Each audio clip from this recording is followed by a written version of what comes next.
அனைத்து வாக்குச்சாவடிகளிலும் வாக்குப்பதிவு ஒப்புகைச் சீட்டு இயந்திரத்தை கொண்டு வருவதால் சந்தேகம் எழுந்துள்ளதாக திமுக அமைப்புச் செயலாளர் RS பாரதி புகார் தெரிவித்துள்ளார். நாடாளுமன்ற தேர்தல் ஏற்பாடுகள் குறித்த அங்கீகரிக்கப்பட்ட அரசியல் கட்சிகளின் பிரதிநிதிகளுடன் இந்திய தலைமை தேர்தல் ஆணையர் ராஜீவ்குமார் ஆலோசனை நடத்தினார். சென்னையில் நடைபெற்ற இந்த ஆலோசனைக் கூட்டத்தில் திமுக, அதிமுக, காங்கிரஸ், பாஜக, கம்யூனிஸ்ட் உள்ளிட்ட 10 கட்சிகளின் பிரதிநிதிகள் பங்கேற்றனர். மாவட்ட தேர்தல் அதிகாரிகள் மற்றும் காவல் கண்காணிப்பாளர்களும் ஆலோசனைக் கூட்டத்தில் பங்கேற்றனர். தேர்தல் முன்னேற்பாடுகள் குறித்தும் பாதுகாப்பு அம்சங்கள் குறித்தும் கூட்டத்தில் ஆலோசிக்கப்பட்டது. கூட்டத்திற்கு பின்னர் செய்தியாளர்களிடம் பேசிய திமுக அமைப்புச் செயலாளர் RS பாரதி வாக்குப்பதிவு ஒப்புகைச் சீட்டு தொடர்பாக சந்தேகம் தெரிவித்துள்ளார். பொதுமக்களுக்கு நம்பிக்கை வரும் வகையில் தேர்தல் ஆணையம் நடந்து கொள்ள வேண்டும் என RS பாரதி கூறினார்.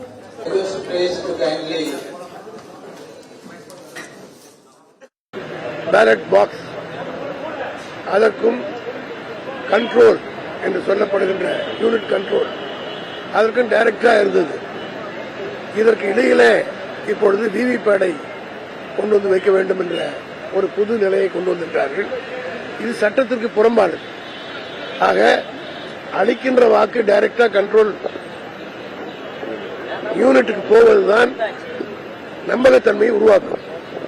இடையிலே ஒரு விவிபேடை வைத்து அதிலும் அந்த விவிபேடை 10% கவுண்டிங்ல பார்க்க முடியாது என்று சொல்வது மிகப்பெரிய சந்தேகத்தை உருவாக்குகிறது.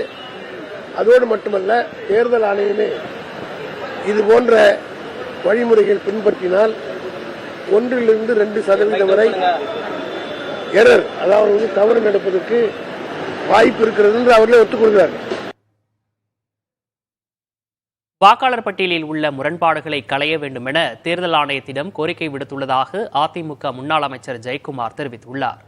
சென்னையில் தலைமை தேர்தல் ஆணையத்தின் ஆலோசனைக் கூட்டத்தில் பங்கேற்ற பின்னர் அவர் இதனை தெரிவித்தார். தமிழ்நாட்டில் உள்ளூர் காவல்துறை பெரும்பாலும் ஆளுங்கட்சிக்கு ஆதரவாக செயல்படுகின்றது. பலமுறை நாங்கள் இதை சுட்டிக்காட்டியும் கூட அதனால் எந்த பிரயோஜனம் இல்லை. அதனால் கூடுதல் மத்திய காவல்படை, துணை ராணுவப்படை வீரர்களை தேர்தல் பணிக்கு அமர்த்தி ஒரு சுதந்திரமான வாக்காளர்கள் ஜனநாயக கடமையை சுதந்திரமாக ஆற்றுவதற்கு முழுமையான அளவுக்கு தேர்தல் ஆணையம் அதற்குரிய ஏற்பாடுகளை செய்ய வேண்டும்.